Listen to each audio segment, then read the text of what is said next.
कायदे आजम तो उस खित्ता जमीन की बात करते थे कि जो सिर्फ पाकिस्तान के मुसलमानों के लिए नहीं बल्कि दुनिया भर के मुसलमानों के लिए एक पनाहगाह भी हो और एक किला भी हो। वो ऐसे पाकिस्तान की बात नहीं करते थे। और हजरत इकबाल रहमतुल्लाह अलैह का वतनीयत का जो तसव्वुर था वो नहीं था जो हमने बना लिया है। वो इकबाल जो कहता है कि एक मुस्लिम हरम की पासबानी के लिए नील के साहिल से लेकर ताबका के काशिगर, यह है इकबाल का वतनीयत का तसव्वुर।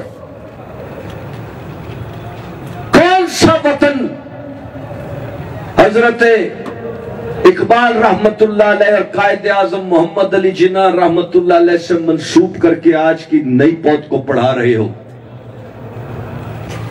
ये एजाज हमारे मुल्क को हासिल हुआ।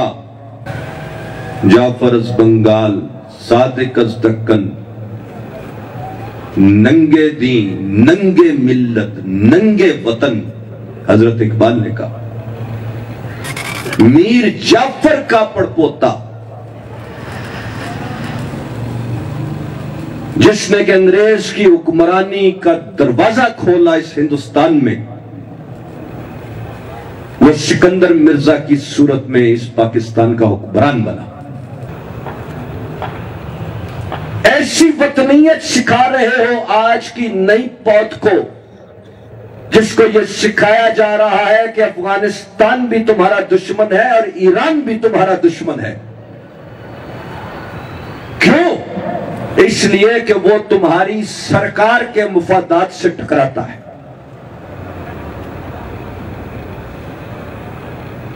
ऐसी वतनीयत जिसमें तुम्हें सिखाया पढ़ाया जा रहा है कि सऊदी अरब तुम्हारा दोस्त है।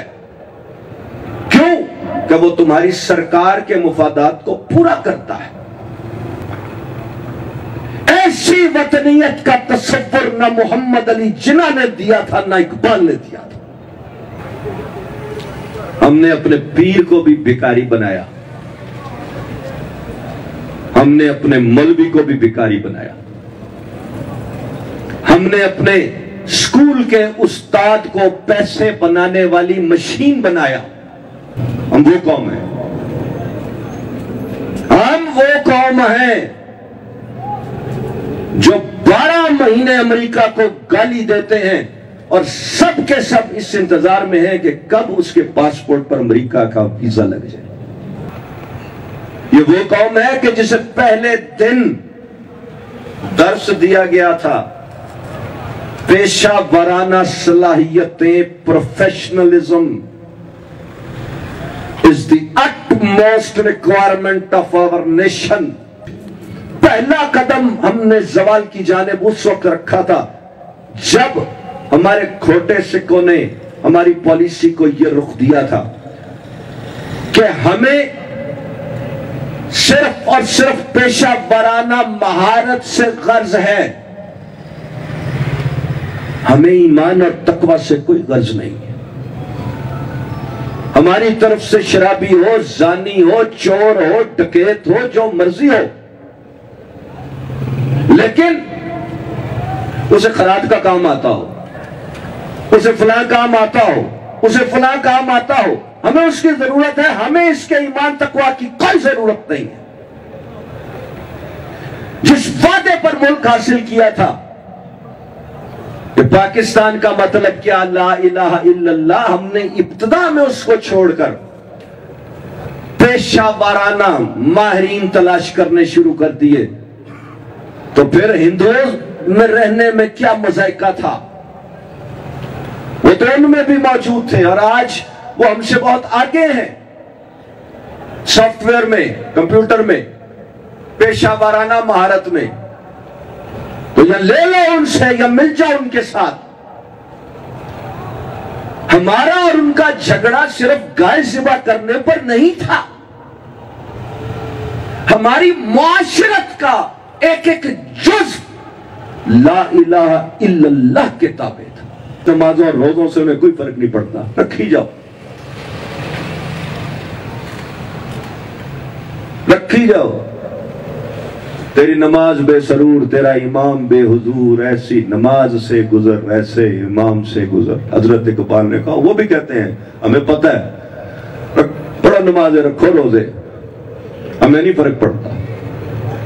हमें तो फर्क उस दिन पड़ेगा जब तेरी नमाज और तेरा रोजा तुझसे यह तकाजा कर रहा होगा कि अब जिस माशरे में तू रह रहा है वो माशरा दीन का माशरा हो।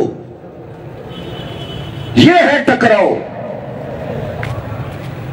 टकराव तुम्हारी नमाज पर नहीं है,